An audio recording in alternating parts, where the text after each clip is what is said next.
Honorable invité, assistance, bonjour et bienvenue au Forum d'El Moudjahid, qui est consacré aujourd'hui pour parler de l'entrepreneuriat féminin et son rôle dans l'économie nationale.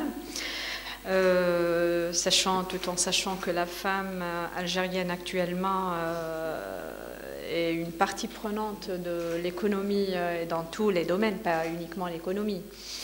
Et elle est en train de se marquer, de marquer son territoire par diverses activités. Donc nous avons le plaisir ce matin d'accueillir Madame Shahrazad Saadi, qui est présidente de l'association Chefs d'entreprise.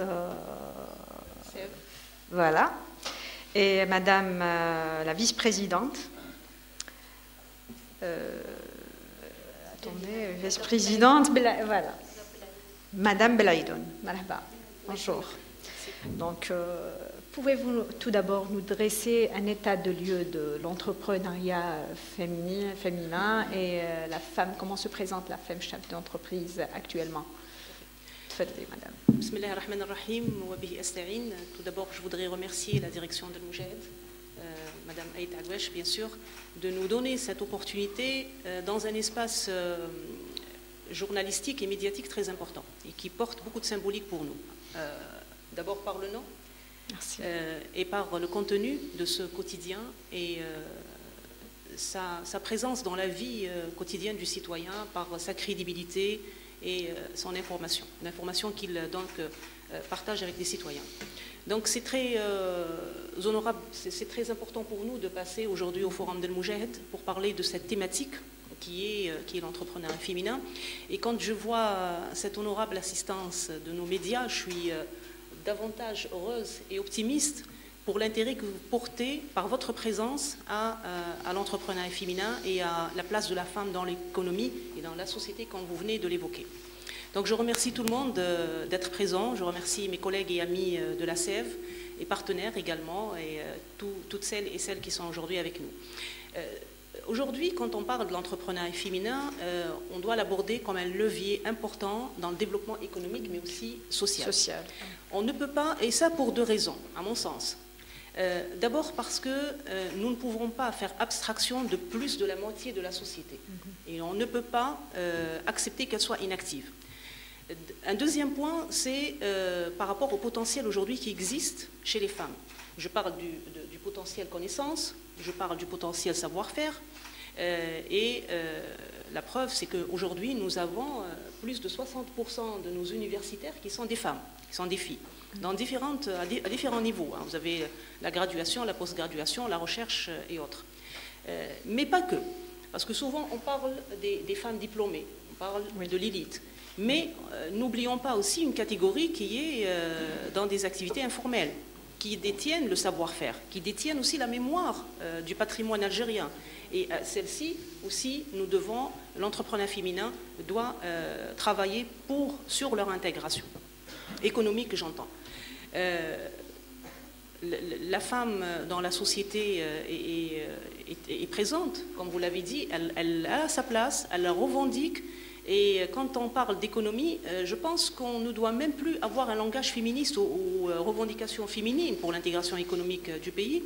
Aujourd'hui, c'est une nécessité dans le développement. Donc on doit être tous conscients de cette importance, d'avoir cette catégorie importante pour les raisons que j'ai citées, de l'avoir présente dans la participation et l'inclusion économique.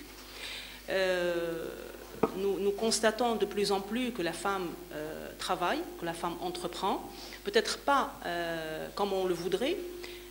تبقى كاين نقائص تبقى كاين مجهودات نقوم بها كلنا كل واحد على مستواه المجتمع السلطات العموميه احنا كمجتمع مدني عندنا مسؤوليه انه نشاركوا في هذا التطور لانه اليوم لما ناخذوا les statistiques dans le monde nous avons entre 20 et 25% d'entreprises de femmes par rapport aux entreprises créées dans le monde. Nous, en Algérie, on est loin encore. Les statistiques officielles, les chiffres officiels parlent de 17%. Je ne voudrais pas les remettre en question, c'est des chiffres exacts, mais si on va dans l'analyse de cette statistique, on peut se rendre compte aussi que dans les 17%, il y a des prête-noms, il faut le dire. Il y a des femmes qui ont des registres de commerce, mais qui ne sont pas réellement chefs d'entreprise. Et ça, c'est une question de culture. C'est aussi peut-être un manque de confiance en soi. C'est-à-dire on n'arrive pas à aller vers l'entrepreneuriat comme alternative à l'emploi, emploi qui aussi reste un levier pour éradiquer le chômage. Le chômage chez les femmes, contrairement à ce qu'on peut dire, souvent on dit on recrute et on fait travailler plus les femmes que les hommes. Or, ce n'est pas vrai. Le chômage touche beaucoup plus les femmes.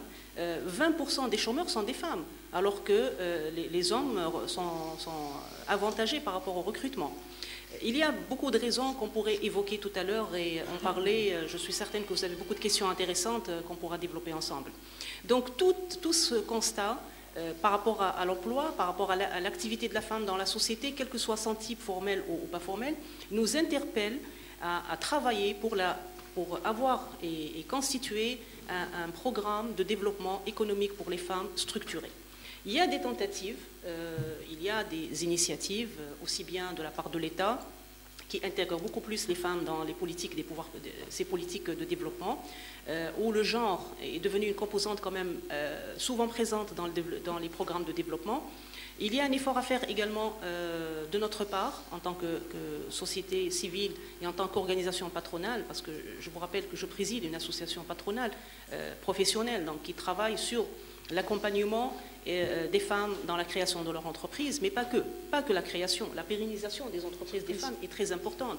C'est un aspect parfois qu'on néglige. On parle de la création et de la nécessité de les intégrer dans la création d'entreprises, mais il faut aussi avoir des politiques et des programmes pour la durabilité de ces entreprises. Donc, ce constat, si on devait le résumer ou le qualifier, il n'est pas à la hauteur de nos attentes, il n'est pas à la hauteur du potentiel existant, mais il y a la dynamique, il y a la volonté politique, il y a aujourd'hui la volonté chez les femmes d'entreprendre, de faire de l'entrepreneuriat une alternative à l'emploi de plus en plus, et à nous maintenant de trouver les synergies qu'il faut pour rendre cela possible. Donc jusqu'aux années 80, l'entrepreneuriat était accaparé par la gente masculine.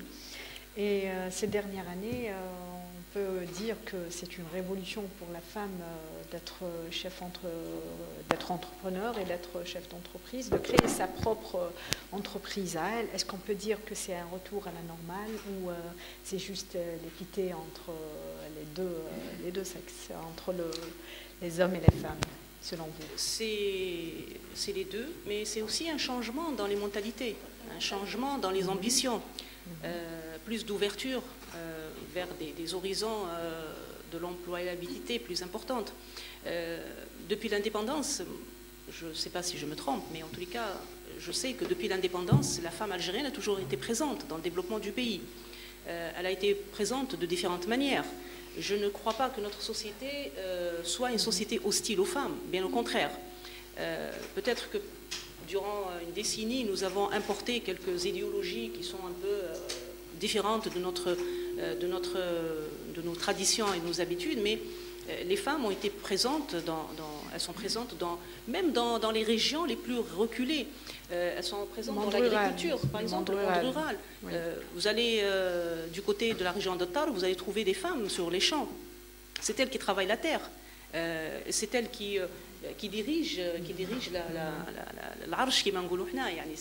Donc elle est présente, la femme elle est présente. Elle est présente aussi dans l'administration. 41% des fonctionnaires de l'administration sont des femmes. Ça représente à peu près 900 000 femmes, dont 1200 qui sont des cadres de l'État. Ce n'est pas suffisant, je vous l'accorde. Il y a encore un effort à faire, mais pour dire juste que nous avons tous les critères et nous avons tous les indicateurs qui nous permettent aujourd'hui d'être à la place que nous méritons en tant que femmes et en tant que compétences. Vous avez le chiffre exact des femmes entrepreneurs existantes en Algérie? D'après le registre de commerce, c'est un peu la source de l'information. Nous avons à peu près 168 000 femmes qui sont inscrites au registre de commerce. entre fonctions libérales, donc toutes celles qui détiennent en fait un chiffre d'affaires, un registre de commerce. Vous parliez de l'entrepreneuriat qui un peu a émergé depuis les années 80 parce que notre économie a pris une direction, est passée d'une économie dirigée où le monopole était celui de l'État dans plusieurs secteurs à une ouverture et libéralisation de l'économie. Oui, mais moi je pense que l'entrepreneuriat est un phénomène nouveau dans notre société, même chez les hommes. Aujourd'hui, si vous adressez à un homme, il va vous parler des mêmes contraintes qu'une femme. Oui. Contraintes liées au marché, liées au financement, liées à la ressource humaine au niveau des entreprises, à la culture entrepreneuriale, à l'ouverture du capital, par exemple, à l'accès aux bourses, etc. Et donc, oui, l'entrepreneuriat est nouveau. L'accès des femmes à l'entrepreneuriat est aussi quelque chose de récent, qui progresse avec les opportunités d'investissement qu'offre le pays, mais aussi avec les mécanismes mis par les dispositifs d'aide et appui aux entreprises qui a été mis par l'État. Nous avons même vu ces dernières années une révision un peu de ces mécanismes où l'âge a été repoussé à 55 ans pour la NAD, où on a augmenté un peu le montant du crédit accordé, on a facilité un peu le traitement des dossiers, on a numérisé et digitalisé le traitement des dossiers. Et maintenant, par exemple, vous avez un entrepreneur qui peut suivre son dossier au niveau de la NAD. Donc c'est un environnement qui devient de plus en plus favorable, de plus en plus encourageant. C'est aussi l'ambition du citoyen algérien à améliorer son quotidien et son revenu. Et les femmes en font partie. Les femmes maintenant veulent améliorer leur situation financière, veulent avoir l'autonomisation financière. Et donc quand on conjugue tous les indicateurs que j'ai cités, je pense qu'aujourd'hui l'opportunité, elle est là pour entreprendre au féminin. Donc avec le chiffre que vous avez annoncé, celles qu'elles sont inscrites au registre de commerce, beaucoup encore restent et exercent dans le cadre informel. Donc, et ça, c'est une grande problématique qu'il faut résoudre. Donc comment est-ce qu'on peut atteindre la résolution de cette problématique? Comment est-ce qu'on peut les sensibiliser pour avoir un cadre légal, une sécurité et avoir aussi un développement, une émergence beaucoup plus importante et contribuer également à l'économie et au développement du pays. L'informel est une hémorragie pour l'économie nationale. En même temps, c'est une source de revenus pour beaucoup de familles. Donc, comment faire pour arrêter cette hémorragie et en même temps ne pas aussi couper cette source de revenus pour des familles. Beaucoup de familles vivent de ça. Vous avez parlé de certaines solutions qu'on peut apporter. Effectivement, je pense aujourd'hui qu'il faut parler et sensibiliser et informer les gens. L'information doit passer. L'information, ce n'est pas que dans les grandes villes, ce n'est pas qu'à Alger. Décentraliser l'information, la partager avec les citoyens à travers des rencontres, à travers une proximité avec les concernés. Et si vous me permettez, c'est un projet à Sèvres. C'est un programme que nous lançons. Nous appelons ça les ateliers nationaux sur les perspectives de l'entrepreneuriat féminin dans le développement local. Ce sont des ateliers que nous allons lancer et qui vont qu'on va organiser au niveau de plusieurs wilayas et régions de notre pays, où on va aller dans le but d'abord d'identifier le potentiel féminin existant et de matcher ça avec les opportunités d'investissement dans les régions. Chaque région a sa spécificité économique, chaque région a ses besoins, et chaque région doit avoir son plan de développement local. Aujourd'hui, on ne peut pas prétendre mettre des politiques de développement si on ne considère pas les régions et les territoires. Nos territoires sont très riches, et en ressources humaines, et en opportunités d'investissement. Donc c'est ce qu'on va essayer de faire à travers ces ateliers, c'est d'aller voir ce potentiel, le matcher avec l'opportunité, mais aussi identifier cette catégorie qui est dans l'informel. Et ces ateliers, on les organisera en partenariat avec les pouvoirs publics locaux, donc qui vont venir écouter, informer de ce que nous avons comme dispositif, et essayer aussi de recenser. Donc il y a un travail d'information, de sensibilisation, d'identification, mais on fera aussi à travers cela un travail de recensement et de statistiques. Je peux déjà vous dire que nous avons contacté, et nous sommes en train de travailler avec le ministère des statistiques et du numérique sur ces ateliers-là, pour qu'ils soient une partie prenante avec nous et pour qu'ils nous apportent un peu l'approche et la méthodologie de travail en matière de recensement et de statistiques, pour savoir qu'est-ce que nous avons comme femmes, qu'est-ce que nous avons comme potentiel, que forment nos régions. Nous avons des universités partout qui forment des femmes. Comme je vous le disais, nous avons plus de 60% d'universitaires qui sont des femmes. Que deviennent ces 60%? Vous savez très bien qu'on les perd après sur le marché du travail, et c'est ça notre grande faiblesse, c'est qu'on forme, c'est de la dépense publique, mais on ne les retrouve pas après pour que ça soit une force de production. On ne les retrouve pas ni dans ni dans le salariat, ni dans l'entrepreneuriat. Justement, comment faire pour récupérer ces compétences et les traduire sur... Justement, c'est de travailler sur les régions. D'abord d'identifier qu'est-ce que nous avons.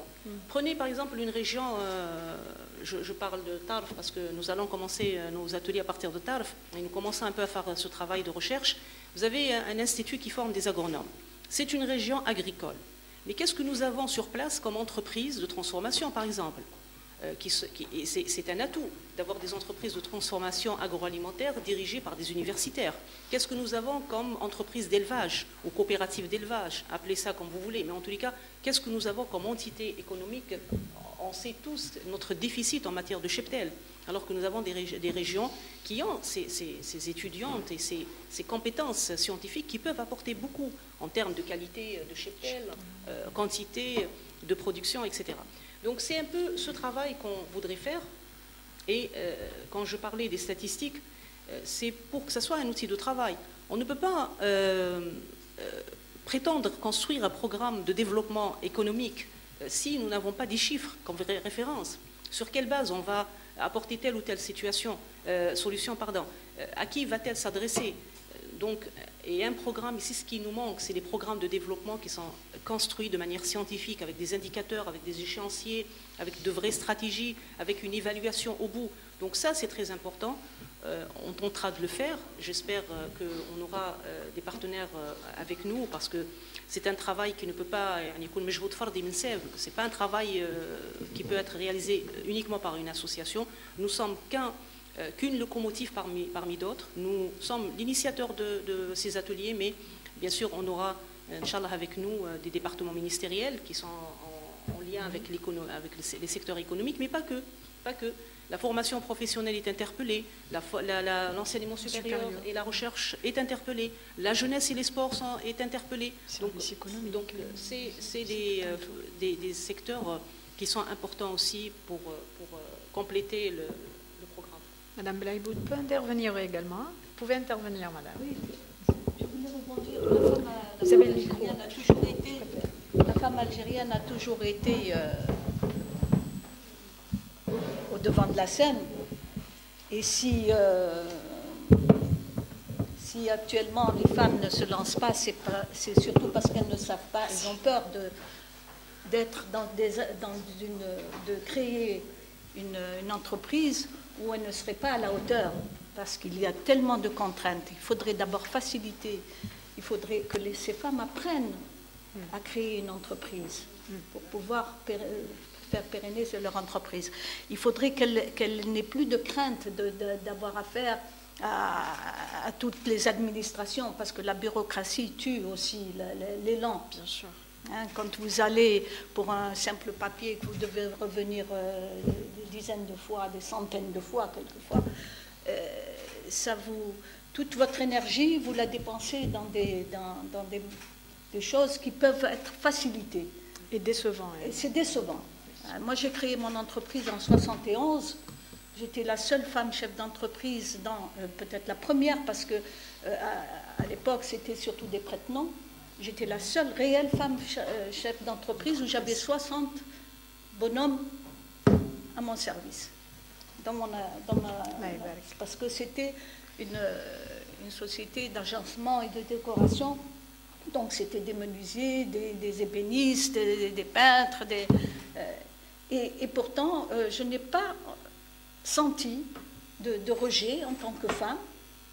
d'être à la tête de l'entreprise. Mais par contre, j'avais des problèmes avec les impôts, avec les paiements, quand un virement mettait plus de 2 mois pour arriver à votre compte et qu'il fallait payer le personnel à date précise, c'était les problèmes. Ou quand vous avez besoin d'un papier, vous, au lieu de l'avoir dans la minute qui suivait, il fallait rester 8 heures dans une administration pour l'avoir. C'était les problèmes qu'on rencontrait et qu'on rencontre, hélas, maintenant encore.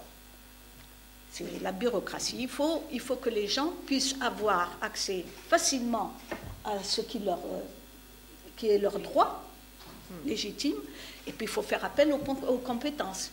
Et puis si on ne fait pas de formation, parce qu'une femme, quand vous lui dites une entreprise, elle a peur. Oui. Mais si elle est formée, elle sait ce que c'est qu'une entreprise, comment la créer, comment survivre avec les problèmes qu'elle peut rencontrer.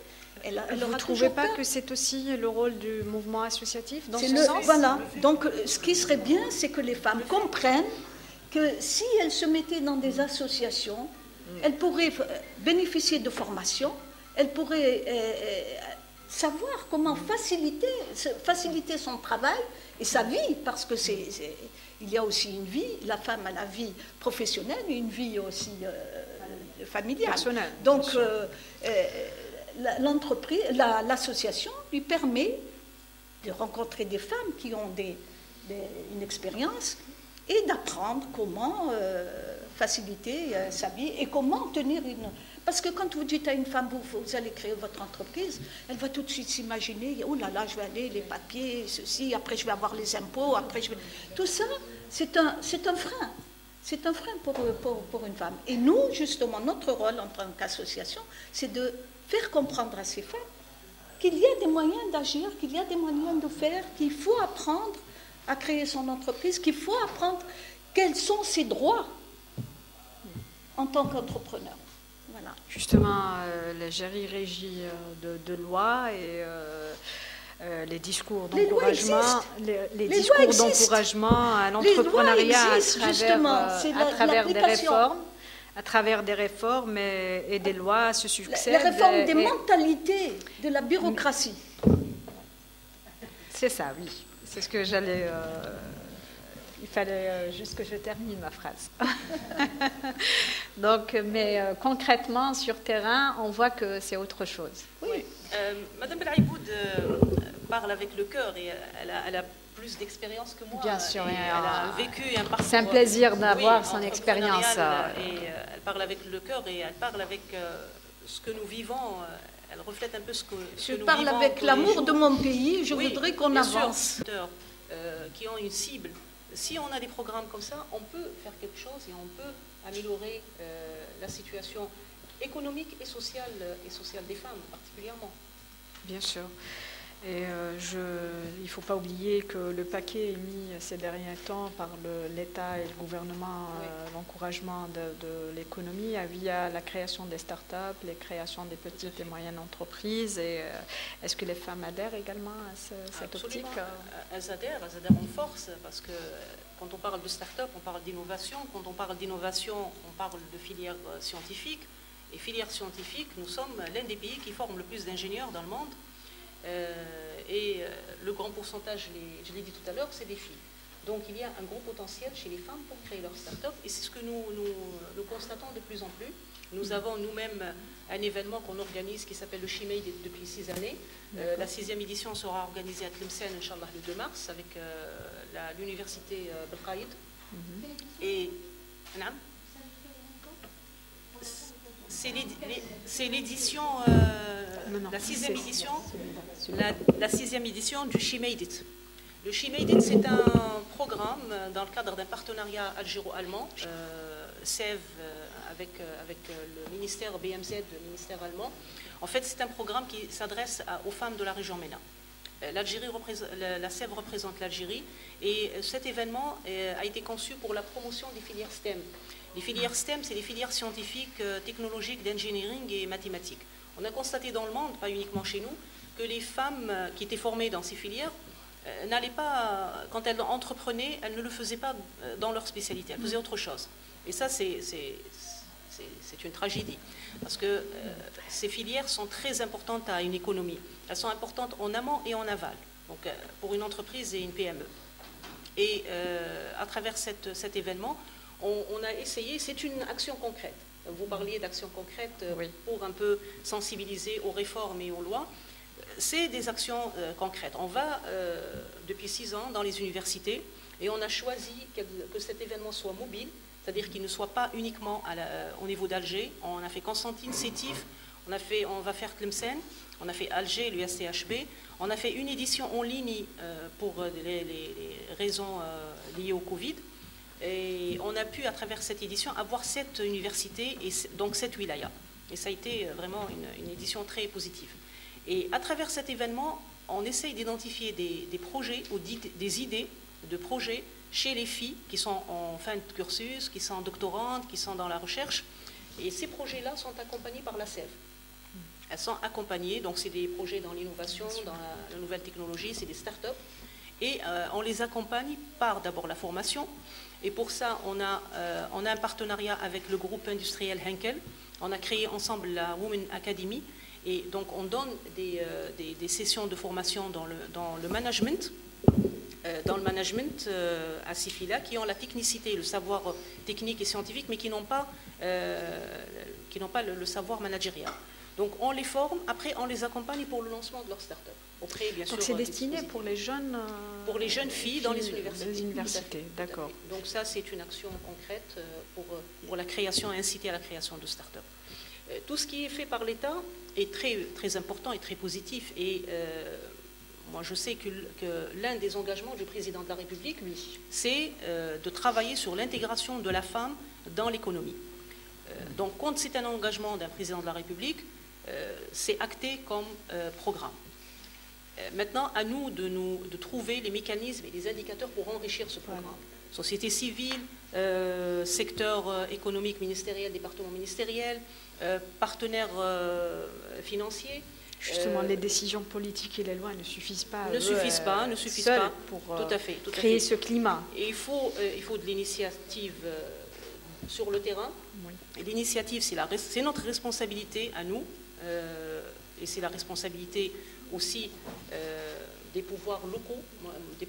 يعني السلطات هذه المحلية عندهم دور كبير في أنهم يروجوا لهذه السياسات العمومية ولهذه القوانين. Et notre travail, il est là. On essaye de le faire. Bien sûr, on va toujours vers les thématiques qui représentent un besoin chez les femmes. Par exemple, si on parle de financement, on a constaté, c'est la problématique qui revient chaque fois, voilà. C'est le problème de financement, chez tout le monde, je vous rassure, mais particulièrement chez les femmes, qui se plaignent de ne pas être aidées pour avoir des financements. Alors, au risque de fâcher quelques femmes, moi je constate parfois que quand les femmes parlent de financement, elles parlent avec beaucoup d'émotion et elles sont dans l'émotionnel. Elles vous disent le banquier m'a حبش يعطيني le crédit parce que راني مرأة وما عندوش ثقة فيا. Bon, une fois l'émotionnel passé, quand on parle à cette femme, on lui dit كيفاش ما عطاكش financement, كيفاش. On constate très vite qu'elle ne connaît pas son projet ni le montage financier qu'elle a fait. Et lui, il est dans son rôle de banquier. Il a aussi une responsabilité. Il ne peut pas donner. Nous avons un commissaire aux comptes et comptable avec nous, membres de SEV. On ne peut pas donner de l'argent public comme ça si la personne ne défend pas son projet. Elle peut aussi intervenir sur cet aspect. Certainement, tout à l'heure, oui, bien sûr. Certainement. Donc là, on est face à un manque d'éducation financière chez les femmes. Voilà. Et ce manque d'éducation financière, on essaye de le faire à travers quelques sessions de formation, mais aussi à travers des partenariats. Et on a eu un partenariat avec le FGAR, qui est le Fonds de garantie pour les crédits accordés aux PME, sous la tutelle du ministère de l'Industrie, parce qu'il y a aussi un vrai problème de garantie chez les femmes. La banque, c'est des mesures prudentielles, la banque ne donne pas d'argent s'il n'y a pas de garantie. Les femmes n'ont pas souvent des garanties, parce qu'elles n'ont pas accès à la propriété parfois. Et donc, on a essayé de faire cette convention pour justement, d'abord informer les femmes qu'il y a un mécanisme qui s'appelle le FGAR, qui peut être l'intermédiaire entre l'investisseur et la banque. Donc, qui est lui le garant, qui donne une garantie financière. Ensuite, pour qu'elles soient accompagnées. Donc c'était un peu notre accord avec le FGAR, c'est qu'ils accompagnent nos membres dans le traitement de dossiers, dans le conseil, dans l'orientation, pour qu'elles réussissent le mieux leur montage financier. Donc c'est ce qu'on essaye de faire pour un peu rapprocher aussi l'administration des investisseurs femmes par des partenariats pareils qui, je pense, sont très très bénéfiques aux femmes en matière d'information et en matière de montage de leurs dossiers. Vous avez répondu à la question auquel je voulais vous... les modes de financement des projets, est-ce que c'est l'autofinancement, les banques, comment procèdent les femmes? Et là, vous m'avez... Généralement, les femmes préfèrent la love money, c'est les crédits, d'emprunter de l'argent chez les parents, les frères, sœurs. Donc elles ont peur d'aller vers les banques pour les raisons que j'ai citées. Elles n'ont pas de garantie, elles n'ont pas d'éducation financière, mais c'est en train de changer. Sans oublier qu'il y a un dispositif d'aide. Oui, justement ce que je voulais dire. Voilà. C'est en train de changer parce qu'aujourd'hui, il y a des dispositifs, il y a des fonds. Par exemple, le fonds pour financement des start-up, c'est carrément une prise de participation dans le capital. Donc c'est très avantageux pour créer sa start-up, c'est très léger à porter pour une jeune investisseur. Donc le risque est amoindri quand même. Et le dispositif ANAD aussi, je pense qu'il est très attractif actuellement pour les femmes. Après, il y a les investissements qui dépassent les 10 millions de dinars. Nous parlons d'investissements limités. L'ANAD couvre les investissements jusqu'à 10 millions de dinars. Après, au-delà de cela, on a affaire aux banques, on a un fonds de garantie, on a aussi une caisse pour la CGCI, mais on a aussi des fonds d'investissement. Et là aussi, les gens ignorent parfois qu'il y a des fonds d'investissement. Voilà. C'est pour ça que je vous parle d'information. Justement, donc tout tourne autour de l'information et de la sensibilisation. Oui. Donc c'est la clé. C'est la clé, c'est la clé. Et pour que ça soit fait de manière organisée, il faut qu'on ait initié un programme pour le développement de l'entrepreneuriat féminin qui prendrait en charge tous ces aspects-là, d'information, de sensibilisation, de formation, d'accompagnement et aussi de statistiques et de chiffres. Donc c'est un peu à partir de ce constat-là qu'on a voulu initier et lancer ces ateliers dans les régions pour justement aller un peu à la rencontre des gens sur leur lieu de travail, dans leur environnement professionnel, voir quelles sont les contraintes qu'ils vivent avec l'administration. On parlait tout à l'heure, Mme Belaïboud, à juste titre, a parlé d'administration, vous aussi. Oui, l'administration ne peut pas aujourd'hui faire des réformes, avoir des lois avantageuses si l'administration, qui est l'exécutant finalement, et celui qui va mettre en œuvre, si l'administration ne suit pas. Et l'administration, quand on parle de bureaucratie, on n'est pas là pour se jeter de la pierre ou là pour s'accuser les uns et les autres. L'administration, elle doit, elle aussi, bénéficier d'une mise à niveau. On a longtemps parlé de programme de mise à niveau pour la PME, mais on a oublié que l'administration n'est pas à un niveau. Donc il faut la moderniser, il faut la digitaliser, il faut former la ressource humaine, il faut la doter des moyens de travail aussi. Et quand on parle de tout ça, finalement c'est quoi? C'est un système d'information. Il faut revenir à des méthodes de travail scientifiques, comme c'est fait dans le monde entier. Les gens ne sont pas plus intelligents que nous ailleurs, sauf qu'eux travaillent dans le cadre de systèmes bien établis, qui sont des systèmes d'information. Peut-être au diapason des changements économiques et sociaux de toutes les sociétés. Il faut être au diapason. Absolument, absolument. Tout à fait. Madame Benaïboud, vous avez quelque chose à ajouter? Oui, l'information ne circule pas suffisamment chez nous. Il y a beaucoup, les lois existent, mais quant à la mise en place de ces lois, il n'y a pas d'information. Les gens ne savent pas comment s'y prendre, parce qu'ils ne sont pas informés tout simplement. Et ce qui serait bien aussi, moi je fais appel à ces dames, c'est de se rapprocher. Les associations peuvent faire beaucoup de choses. Elles peuvent les aider, elles peuvent les former, elles peuvent leur apprendre comment réagir en cas de problème. Et une association, c'est plus pour ça. Pourquoi? Parce qu'il y a des femmes dans différents réseaux qui ont de l'expérience, qui peuvent être des mentors pour ces femmes-là, les femmes qui sont porteuses de projets et qui ont peur de se lancer. Et puis déjà, chez nous, dès que vous dites les impôts, classe, les impôts, bien sûr. Donc, il n'y a pas assez de rencontres entre les administrations et les associations.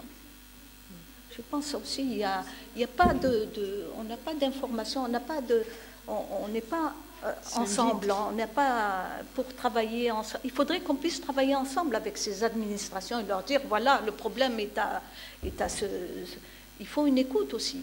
Il ne faut pas que les administrations restent cadrées dans leur bureau archaïquement, là, toujours dans des méthodes que nous avons depuis l'indépendance, qui n'ont pas été changées. On travaille sur des types erronés, parce que ceux qui nous ont laissé ces lois sont partis et nous, on n'a pas changé grand-chose quand vous prenez les véritables administrations. Donc il faudrait aussi que ces gens puissent avoir de l'écoute et changer leurs moyens de réagir par rapport aux citoyens. Très bien, merci. Donc j'aimerais donner la parole à nos amis journalistes et à honorable assistance. D'accord. Donc il va vous ramener le micro. Micro, s'il vous plaît. Micro. Micro, le micro. Bonjour. À tour de rôle. À tour de rôle. Donc notre confrère du journal Nasr.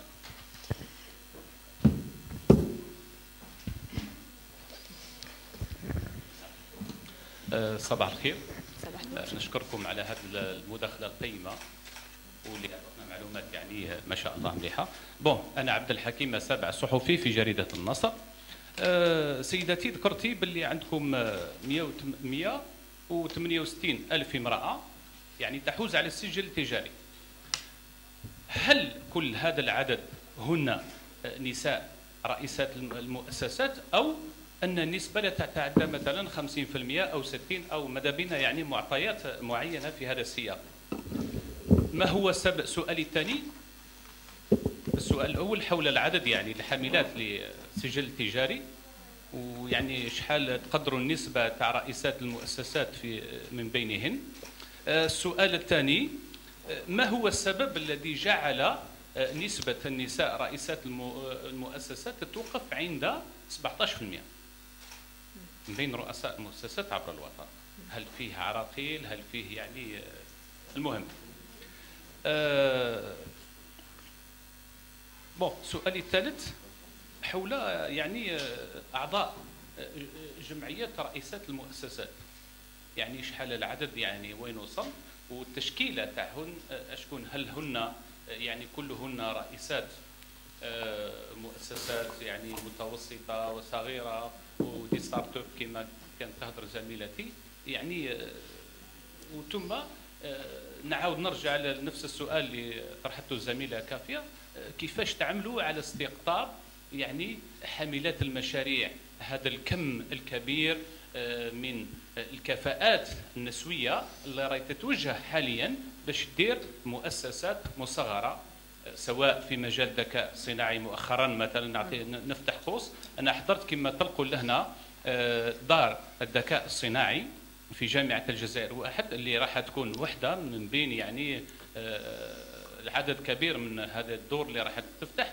فيها عدد كبير من حاملات المشاريع، مشاريع في مجالات يعني مختلفة، في مجالات الصيد البحري، في مجال الفلاحة، في الصناعة، في الخدمات إلى غير ذلك.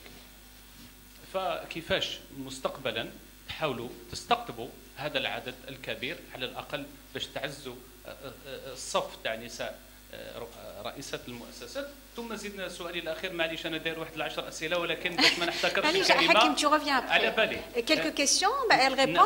D'autres questions, après tu reviens. خلي ثلاثه هادو من بعد. D'accord, tu reviens. باش يكونوا فرصه للزملاء. شكرا جزيلا. Merci Hakim. Vous prenez d'autres questions ou vous répondez c'est comme vous voulez. C'est à votre guise. Je peux répondre. Je peux prendre une autre question. D'accord, allez. تفضل علي. Bonjour mesdames. Donc, Chérif Ali, journaliste indépendant. L'amélioration du climat des affaires. C'est une question récurrente qui revient à chaque fois. Mais le président, depuis qu'il est là, a quand même initié une politique vraiment offensive, justement pour faire en sorte que même les partenaires étrangers, quand ils viennent, se félicitent. Et c'est une situation maintenant qui est devenue normale, on débroussaille, on prend des mesures. L'Andy a été dépoussiéré. Il y a un guichet unique maintenant, madame. Un guichet unique qui soulage un petit peu celles qui veulent entreprendre et qui leur évite un petit peu de se balader à travers des guichets. Mais il reste quand même des difficultés. La frilosité des banques, ce n'est pas uniquement pour des femmes, c'est pour tout le monde. D'ailleurs, le président, souvent, Nahlar Wali, a vraiment, pardonne-moi l'expression, poussé un coup de gueule. Faites votre métier de banquier, prenez des risques, etc. Bon, le foncier, c'est une réalité aussi. C'est un obstacle. Un gros. Vous allez en parler peut-être tout à l'heure. Bon, maintenant, qu'est-ce qu'il reste à faire comme politique pour les femmes? Qu'est-ce qu'il reste à faire maintenant au niveau des compatriotes de l'étranger maintenant? Est-ce que vous avez une politique justement attractive pour leur permettre justement de venir et de s'investir en Algérie, au-delà du foncier, qui va rester quand même un obstacle difficile à franchir.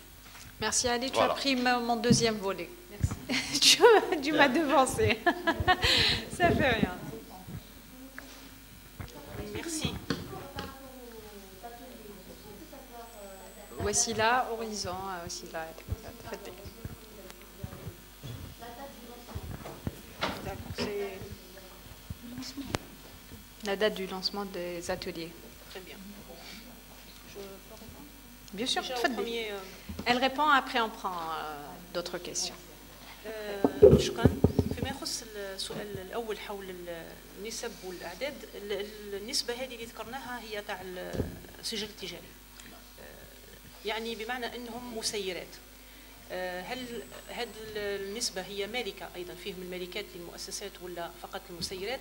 هذا من بين النقائص نتاع الاحصائيات اللي تعمل بهذا الشكل، يعني دو مانيير جينيرال ما كانش تحليل لهذه الاحصائيات. لهذا انا يعني دائما وهذا اللي عندنا كفكره من خلال هذه الورشات الوطنيه انه نمشيو ابعد من الاحصائيات هذه اللي بصفه عامه، ولكن نعرف ايضا هل اللي هي مسيره لشركه هي ايضا اللي بروبريتير، هي مالكه للشركه.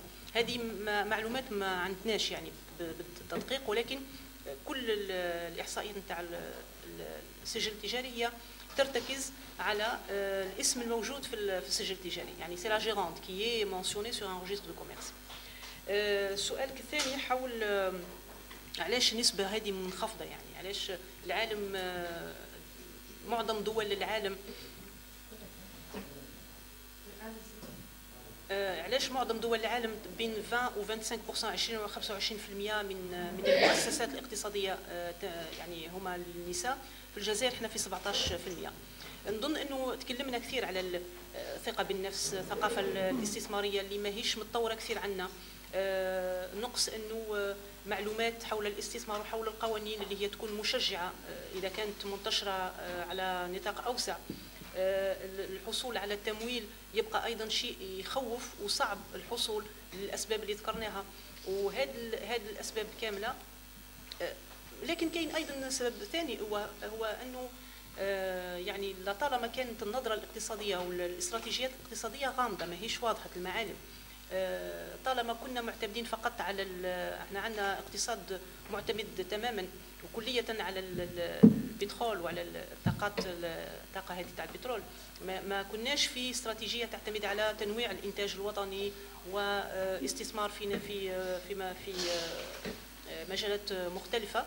اليوم يعني مؤخرا بدينا نتكلموا على انه لازمنا ننوعوا الاقتصاد ونتوجهوا الى، وكأن يعني صحينا من نوم طويل وانتبهنا انه كاين صيد بحري وكاين فلاحه وكاين صناعه تحويليه وكاين سياحه وكاين حتى في مجال البترول، يعني كاين كم من الصناعات التحويليه لي برودوي سو بترولي اللي نجموا حنا نطوروهم.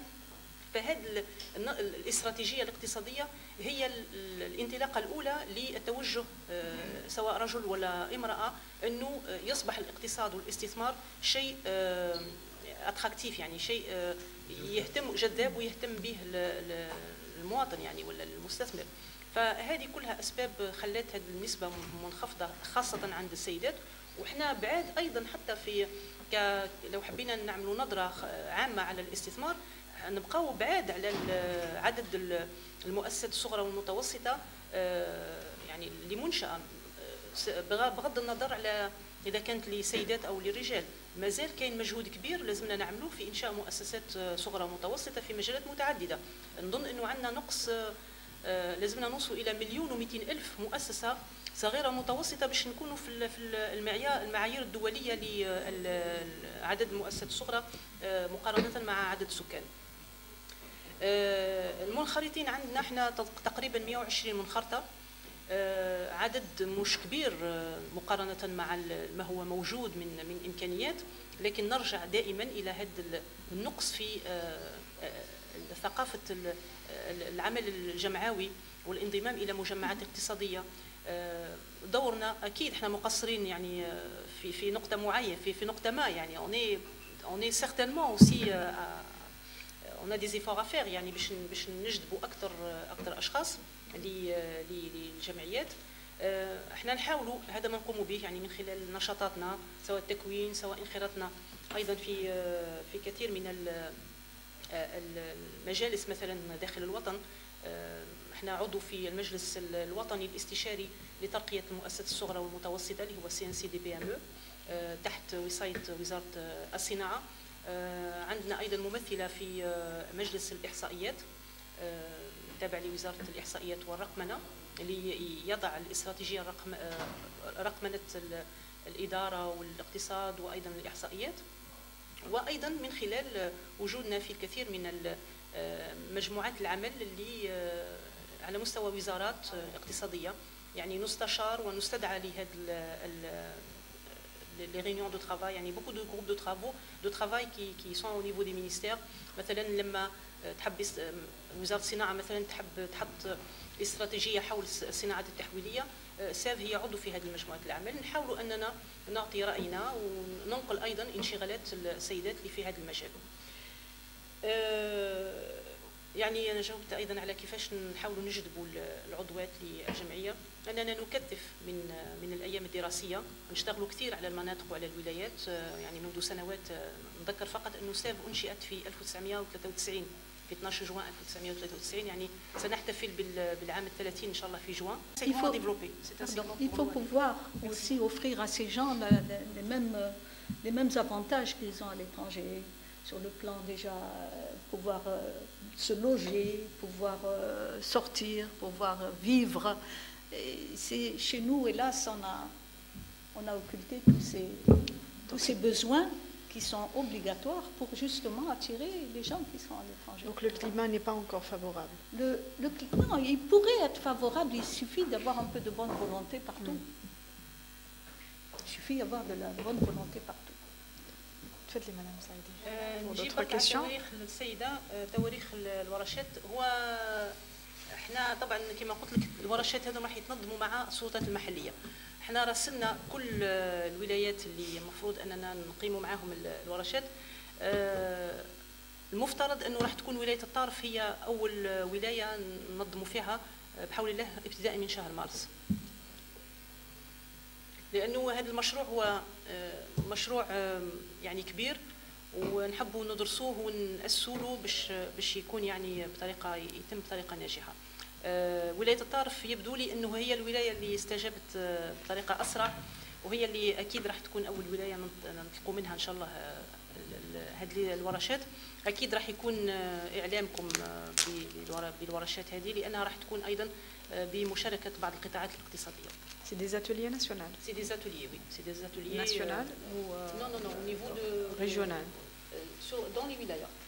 Chaque région aura son atelier. Régional, très bien. Chaque région aura son atelier. Il y aura une rencontre pour reconstituer un peu et toutes les rencontres. باش نخرجوا بحصيله واش شفنا في كل الولايات وتكون une synthèse de toutes les rencontres lors d'une rencontre sur Alger, pour avoir au final un plaidoyer qui va être présenté au pouvoir public. Et ça va être le début d'un programme pour l'entrepreneuriat féminin. لأنه هذا هو الغرض نتاعنا. Qu'on a des représentantes dans chaque région. Bien sûr, oui, nous avons des représentants. La loi des associations nous oblige à avoir des délégués dans au moins 12 wilayas. Nous en avons pratiquement une vingtaine de wilayas. avec des délégués régionaux. Donc هما اللي راح يكونوا الأداة المنفذة والمنظمة على مستوى الولايات. والمواضيع تاع هذه الورشات هو عنوان هذه الورشات هي آفاق المقاولات النسائية في التنمية المحلية. يعني راح يكون ربط بين البوتنسيال، يعني المكمون الموجود في القدرات الموجودة في الولايات مع إمكانيات الاستثمارية اللي تمنحها كل ولاية.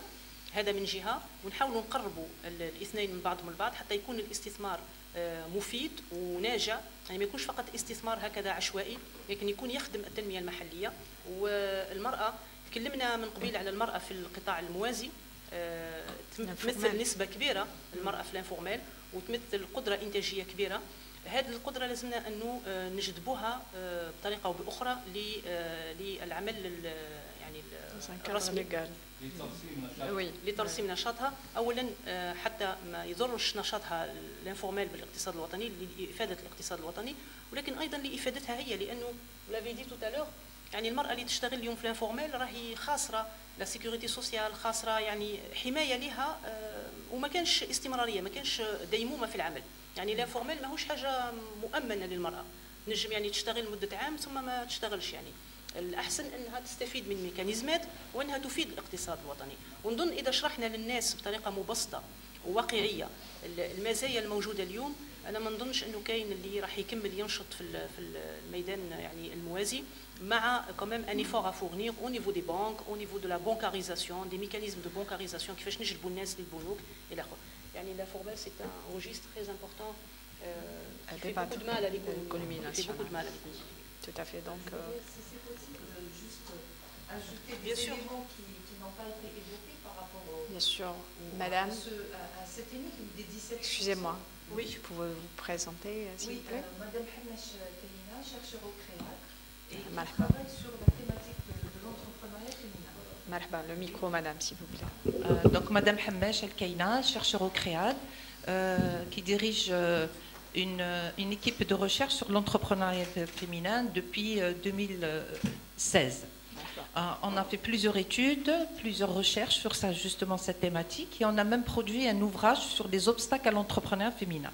Le pourquoi des 17%. Au fait, on a analysé les statistiques de 2006 à 2016 et on a remarqué que le chiffre ne changeait pas, alors qu'avec toutes les structures qui ont été mises à la disposition des femmes pour justement pour encourager cette activité, le chiffre de l'entrepreneuriat féminin ne bougeait pratiquement pas. Il était statistique, ce qui est un indicateur qu'il y a une crise au niveau de l'entrepreneuriat féminin. Donc on a entrepris des recherches qualitatives et quantitatives pour savoir où sont les problèmes. Certes, comme elle a évoqué notre amie Madame Shahrazad que effectivement la femme entrepreneur partage avec l'homme entrepreneur algérien les mêmes problèmes de bureaucratie, de crédit, d'information, mais il y a des problèmes propres à la femme. La femme, d'abord, est la première et surtout elle qui subit les lourdeurs de la société, des pressions de la société. Elle est tributaire, elle est comptabilisée et il y a une attente sociale à ce que ce soit elle la responsable de la petite enfance. Il y a quand même eu des solutions qui ont été trouvées avec des nourrices qui activent dans l'informel, mais également responsables des personnes âgées. Quand il y a les parents qui nécessitent une prise en charge, la société attend des enfants et surtout des femmes, que ce soit ses parents ou les parents de son mari. Et les statistiques sont là pour montrer que le pourcentage des personnes qui sont dans la tranche de 70 ans à plus, il est en augmentation. Et il n'y a pas de structures d'État qui sont mises en place pour prendre en charge cette catégorie sociale.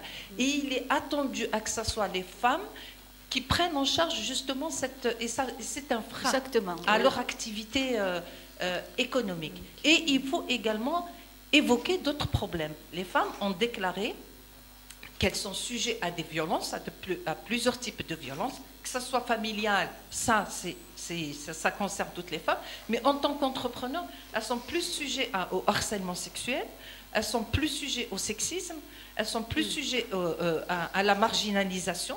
C'est des vécus, hein, c'est des femmes qui l'ont déclaré, mais également elles sont plus sujettes aux propositions de pot de vin, al-rachwa.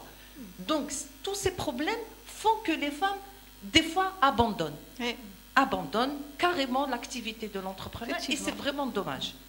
Voilà, je voulais juste évoquer cet aspect-là qui n'a pas été évoqué. Je crois aussi le phénomène du prête-nom.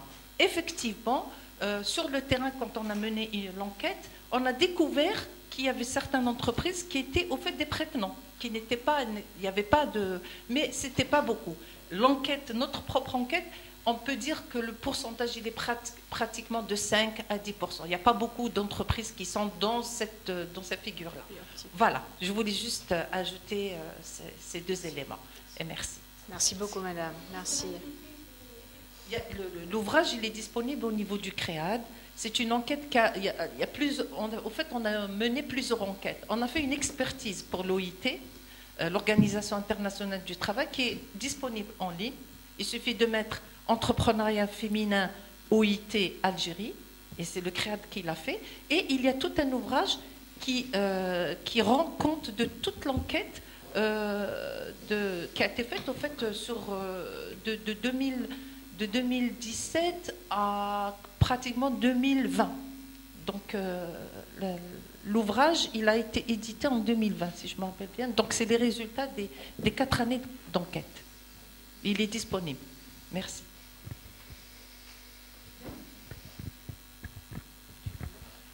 Bonjour. Ah, pardon, excusez-moi.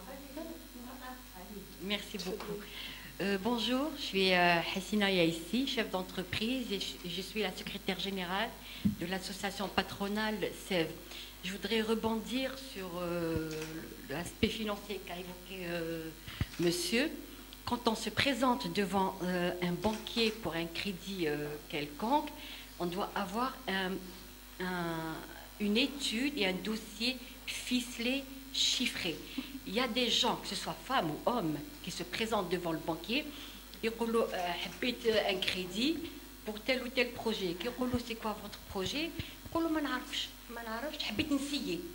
peut pas dire à un banquier pour essayer un projet.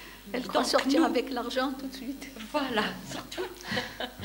Dans notre association SEV, nous pouvons accompagner ces femmes dans l'établissement d'un business plan, d'une étude technico-économique, et elle doit connaître son projet à fond. Nous avons au sein de notre association des avocates, des commissaires aux comptes, comme la dame à côté de moi, nous avons des notaires, nous avons une panoplie de femmes qui peuvent accompagner ces jeunes chefs, ces jeunes futurs chefs d'entreprise. Il ne faut pas qu'elle ait peur. C'est vrai que les autorités, que ce soit fiscales ou parafiscales, font peur, mais elles ne font pas aussi peur que ça. Je suis chef d'entreprise, en plein dedans, je sais de quoi je parle, mais se présenter pour un crédit ou une ligne de crédit pour une importation ou pour un projet, il faut connaître son projet.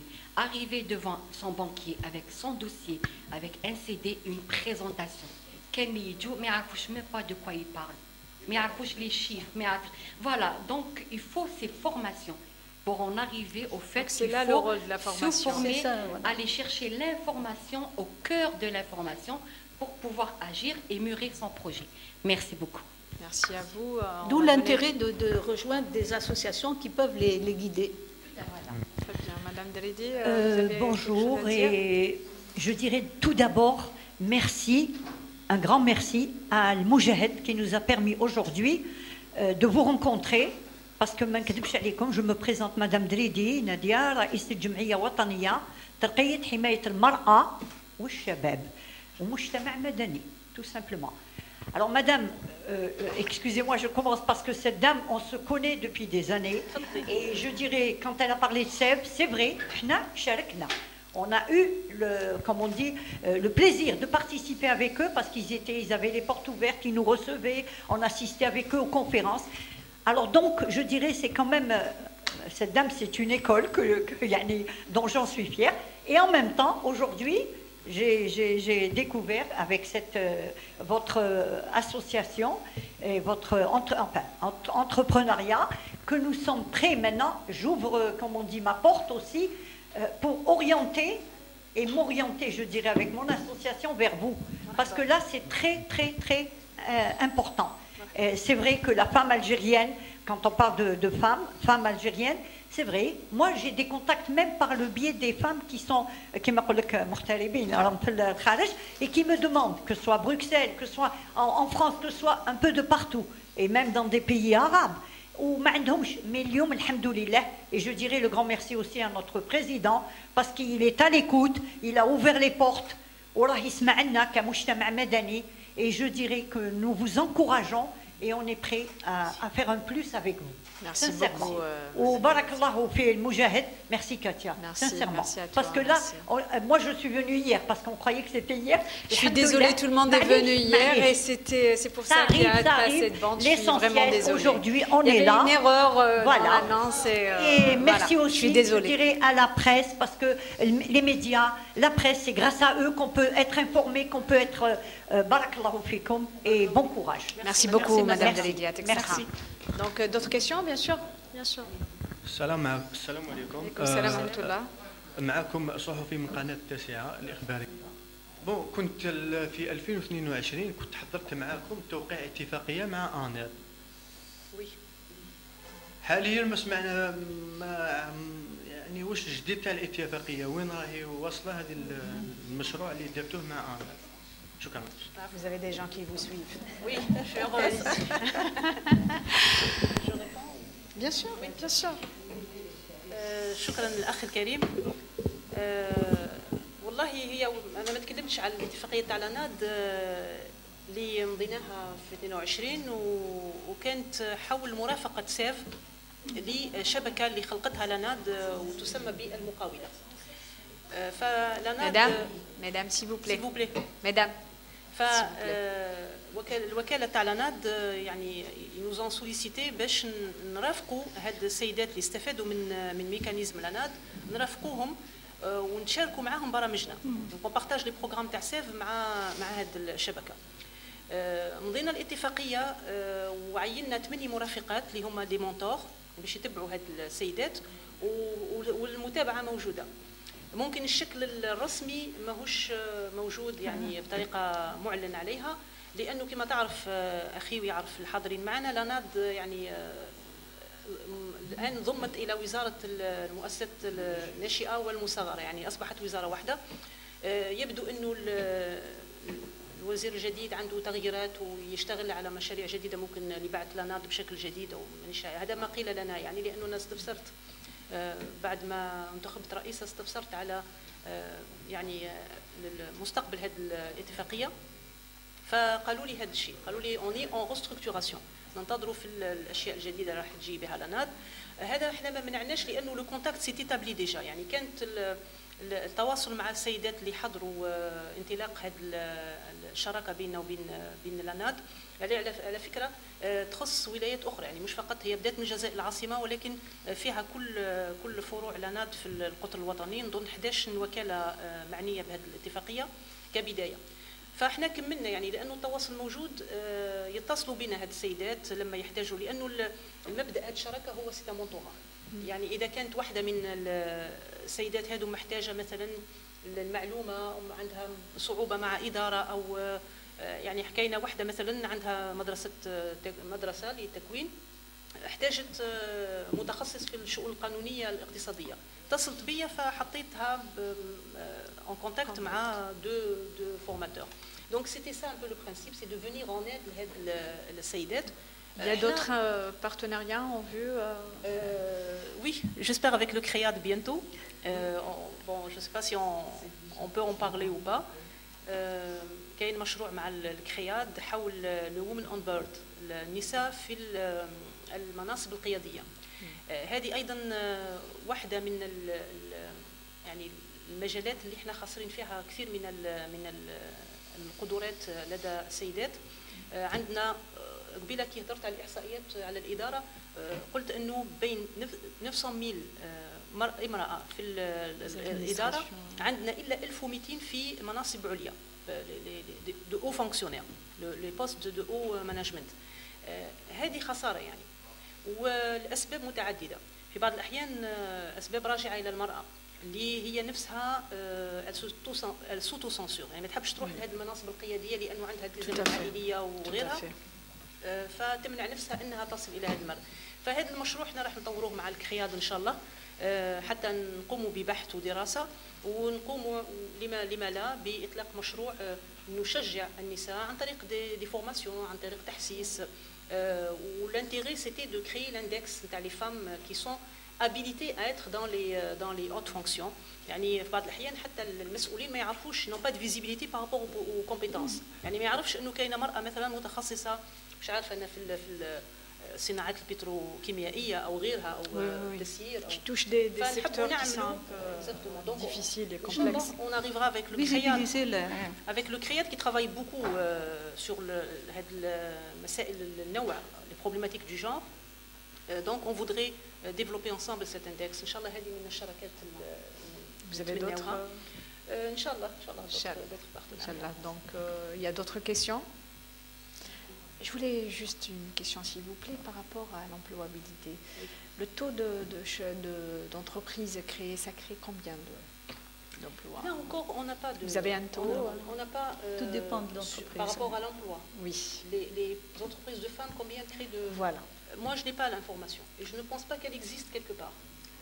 D'ailleurs, c'est un indicateur économique très important pour un peu évaluer même les mécanismes de création d'entreprises. On doit avoir ces indicateurs. Et c'est un objectif par rapport aux ateliers. C'est d'aller dans le détail de l'information économique et de détenir l'information économique. Je voulais juste parler de la période Covid, où المرأة تضرت بطريقة خاصة من هذه الفترة في نشاطاتها الاقتصادية. وإحنا انتهزنا هذه الفرصة وأطلقنا منصة. On a lancé dans le cadre d'un partenariat avec les femmes de la région MENA. لأنه on a créé le réseau WIB اللي هو Women in Business pour MENA. خلقنا هذه شبكة سيدات الأعمال لمنطقة الشرق الأوسط وشمال إفريقيا مع ألمانيا. وخلقنا بنفس المناسبة هذه المنصة الرقمية اللي تقدر أي سيدة منخرطة في واحدة من الجمعيات في مصر، لبنان، الجزائر، تونس وألمانيا أنها تسجل نفسها مجانا وتعرض منتجاتها وخدماتها للتسويق والتبادل التجاري بين هذه البلدان. هذه كانت طريقة من بين طرق أنه نسهل التبادلات التجارية على المرأة في فترة الكوفيد، ولكن خارج أيضا فترة الكوفيد حتى نختصروا المسافات ونختصروا المجهود. نظن أنه كانت مبادرة يعني رائدة في منطقة MENA. اليوم عندنا أكثر من 500 شركة مسجلة على هذه المنصة pour tous les pays membres. C'est quelque chose de concret qu'on a mis à la disposition des femmes. Merci beaucoup. Moi, je voudrais rajouter une chose, c'est qu'il n'existe pas assez chez nous de centres de formation professionnelle où les gens apprennent un métier. Vous voyez des gens qui sont aujourd'hui, une dame qui a fait des études, elle devient pâtissière. Elle fait ça pendant quelques temps, après elle rencontre des problèmes parce qu'il n'y a pas d'amande, il n'y a pas de sucre, il n'y a pas ceci, il n'y a pas cela. Vous allez la retrouver dans un autre métier. Il faudrait que les gens apprennent un métier et apprennent à aimer ce métier pour continuer. C'est-à-dire, vous avez des gens il y a un maçon, il n'a jamais appris à être maçon, mais il n'a pas trouvé de travail, il est devenu maçon. Vous avez un pâtissier, il n'a pas trouvé de travail dans sa branche, il devient pâtissier.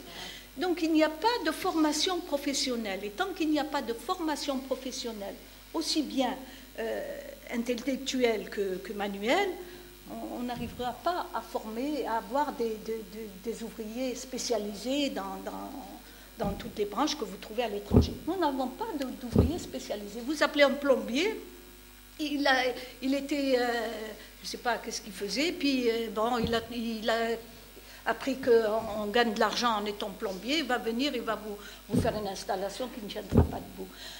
Il faut aussi des centres de formation professionnelle. Il faut apprendre aux gens à travailler. Un manque de centres de formation, je suis d'accord avec Oui, il y a un vous, manque mais de par rapport aux filières et par rapport à la formation, elle a beaucoup évolué ces derniers Oui, temps. mais ce Il y a n'est pas suffisant. de nouveaux métiers qui ont été créés, il y a des jumelages qui ont été faits entre plusieurs Ce n'est pas secteurs suffisant dans parce ce qu'il n'y a sens. pas de Vous ne trouvez pas que c'est une réticence, entre autres, de la part des jeunes, de la part... Oui, possible qu'il y ait une réticence, parce qu'il y a un manque aussi d'informations là. Il y a des jeunes qui ne savent pas quoi faire, ils ne savent pas où aller, ils ne savent pas qu'ils peuvent apprendre un métier. Oui, allez. Sur ce point-là, ça peut être aussi un problème de mise en adéquation de l'emploi. Et de la formation, oui. Normalement, c'est aux autorités territoriales qui expriment des besoins au centre, où les centres forment justement pour... Voilà. C'est ce qui est fait, c'est ce que je disais à la dame. Donc il y a maintenant, c'est une grande évolution qui a été instaurée ces dernières années, c'est que la formation se fait à la demande, voilà, concertation avec les entreprises. Donc même au niveau des universités, les projets, il y a des jumelages entre les universités et les entreprises, des projets selon le besoin de l'entreprise, voilà, de la région, de l'entreprise. Exactement.